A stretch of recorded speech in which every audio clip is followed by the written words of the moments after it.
မြေပဲရဲ့ထူးခြားချက်ကဈေးနှုန်းချိုသာပြီးတော့ protein ဓာတ်အများကြီးပါတယ်အသားဓာတ်အများကြီးပါတယ်ဒါသူ့ရဲ့အဓိကထူးခြားချက်ပဲ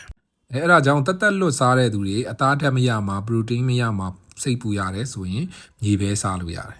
မြေပဲကတော့ကျွန်တော်သိတဲ့အတိုင်းပဲလှော်စားတာရှိတယ်ပြုတ်စားတာရှိတယ်စီနဲ့ကြော်စားတာရှိတယ်အဲ့ဒီမှာပြုတ်စားတာကတော့အကောင်းဆုံးပဲမြေပဲရဲ့အာဟာရတန်ဖိုးပြောပါဆိုလို့ရှိရင်မြေပဲ100 gram ဆို6ချက်ခွဲသား9ချက်သားလောက်ရှိတာပေါ့အဲ့မှာဆိုရင်ကယ်လိုရီက969ကယ်လိုရီအဲ့ဒါဆိုတော့ကယ်လိုရီကတော်တော်များတယ်နော်ဒီဝိတ်ချနေတဲ့သူတွေအတွက်တော့သိအဆင်မပြေဘူးမြေပဲကကယ်လိုရီများတယ်ဒါပေမဲ့ protein ကတော့များတယ်နော် protein က26 gram ပါတယ်ဘာနဲ့တောင်တူလဲဆိုတော့ကျွန်တော်တို့အသားငါးတွေမှာပါတဲ့အသားဓာတ်နဲ့ဒန်းတူလောက်ရှိတယ်ပြီးတော့အစီဓာတ်တော့ပါတယ်ဒါပေမဲ့သူ့မှာပါတဲ့အစီဓာတ်ကကောင်းတဲ့အစီပေါ့နော် good cholesterol တွေအဲ့ဒါကြောင့်မြေပဲစီကကျန်းမာရေးနဲ့ညီညွတ်တယ်ဆိုတော့ပြောတာနော်အစီဓာတ်ပါ glycemic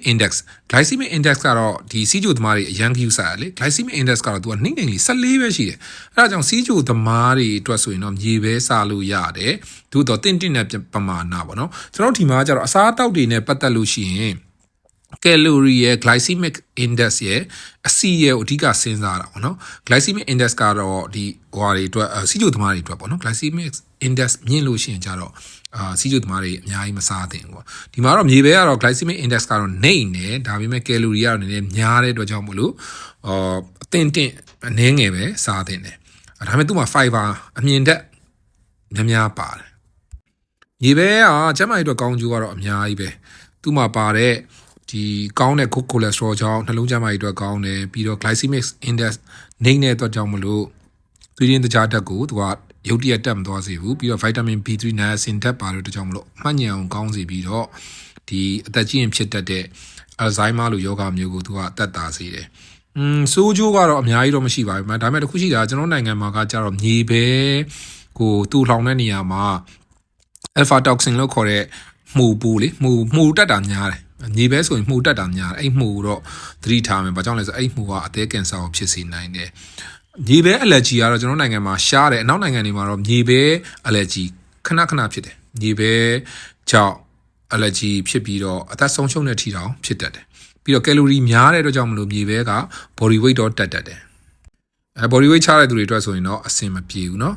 မြေပဲနဲ့တီဟိုစီးနဲ့ကိုရှင်ကြည့်လို့ရှိရင်သူက protein ကမြေပဲကပိုများတယ်เนาะပြီးတော့ဟိုက good cholesterol ကတော့အများကြီးမပါဘူးနှစ်ခုလုံးကတော့တိတ်မတိတ်မရင်ပဲဟိုမှာကကြတော့glycemic index ကကြတော့တီဟိုစီးကများတယ်เนาะတီဟိုစီးစားမဲ့အတူတူမြေပဲကပိုတင်တော်တယ်စီးကျိုသမားတွေအတွက်ဈေးနှုန်းအပြင်ဆိုလို့ရှိရင်လည်းမြေပဲကပိုပြီးတော့တင်တော်တာပေါ့အဓိကအားသာချက်ကမြေပဲက protein တက်အများကြီးပါတယ်မြေပဲကိုစားတဲ့အခါမှာအဲ့အခွန်လေးလေအပေါ်ကမြေပဲအခွန်အနီလေးအဲ့ဒီဟာလေးကိုစားတာပိုကောင်းတယ်အဲ့အခွန်ပါးလေးတွေမှာ antioxidant တွေပါတယ်ကျန်းမာရေးအတွက်ကောင်းတယ်ပြီးတော့ fiber အမြင့်တက်တွေပါတဲ့အတွက်ကြောင့်ဥလန်းချောင်းကိုဒီဥလန်းချောင်းကျန်းမာရေးအတွက်ကောင်းတယ်ပြီးတော့စီနဲ့ကြော်တာထက်ကိုရေပြုတ်ထားတာကပိုကောင်းနော်မြေပဲပြုတ်ကပိုပြီးတော့ကျန်းမာရေးအတွက်တင့်တော်တယ်လှော်ထားတာလောက်ဆိုတော့မဆိုးဘူးပေါ့လှော်ရင်တော့မှနည်းနည်းအစီလေးသူကတက်လာတယ်စီနဲ့ကြော်တာကတော့လုံးဝမကောင်းသူက cholesterol များတယ်နော်